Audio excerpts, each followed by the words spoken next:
दादांना जाऊन 4 महिने पूर्ण होत आहेत. आज तुम्ही स्मृतीस्थळावरती अभिवादन केले. काय भावना?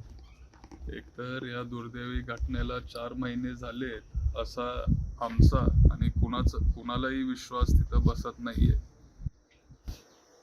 4 महिन्यापूर्वी जेव्हा ही घटना घडली तेव्हा मी बारामतीत होतो आणि तिथं विमानतळावर मी लगेच पोचलो. 5-10 मिनिटात तिथं मी पोचलो. तिथे सगळं मी स्वतः बघितलं. पण तरी आज विश्वास बसत नाही की दादा आपल्यामध्ये राहिले नाहीत. त्यांना जाऊन 4 महिने झालेत. ह्याचाही विश्वास आम्हाला कुणालाच इथं बसत नाही. दादा, जिरायती पट्ट्यात आता दुष्काळग्रस्त परिस्थिती त्या ठिकाणी झालेली आहे. निरा जो जोड प्रकल्प आहे, दादांनी या भाषणांमध्ये देखील त्याचा उल्लेख केला होता, परंतु यामध्ये कोणतीही निधीची तरतूद करण्यात आलेली नाही. दादांनी त्यांच्या कनेरीच्या सभेत असं ते त्यांनी तिथं बोललेले की 1000 कोटी निधी ते उपलब्ध करून देतायत या योजनेसाठी.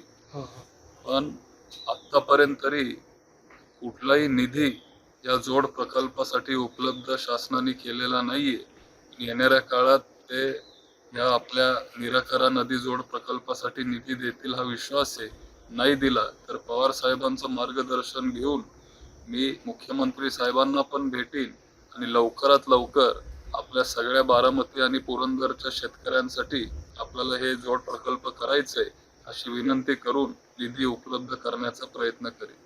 दादांच्या अपघातासंदर्भात चौकशीची मागणी अनेक ठिकाणाहून केली जाते. रोहित दादा सातत्याने आवाज उठवतात. तुम्ही देखील त्याची मागणी करताय. नेमकी सगळेच आपल्या आपल्या पद्धतीने प्रयत्न करत आले. जय पण CIDच्या संपर्कात आहे. दादांची पण इच्छा आहे, वहिनींची पण इच्छा आहे, CBI आमची तर इच्छा आहेच. रोहित दादा पण तिथं आवाज उठवत आले. पण CBI चौकशी करते, CID, DGCA, AIB असे भरपूर वेगळे वेगळे जे संस्था आहेत ते चौकशी करतायत. पण आमची सगळ्यांची इच्छा एकच आहे की लवकरात लवकर काहीतरी उत्तर आम्हाला सगळ्यांना मिळावं. कारण जो प्राथमिक अहवाल त्यांचा आला तो न पटण्यासारखा होता.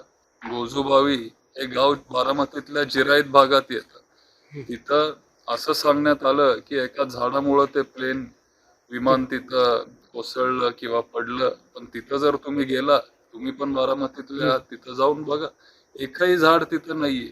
त्याच्यामुळे हे काय काय तिथं मुद्दे जे त्यांनी मांडले ते न पटण्यासारखे होते. आणि आमची सगळ्यांची एकच इच्छा आहे की लवकरात लवकर हा जो फायनल रिपोर्ट आहे तो जनतेच्या समोर आला पाहिजे.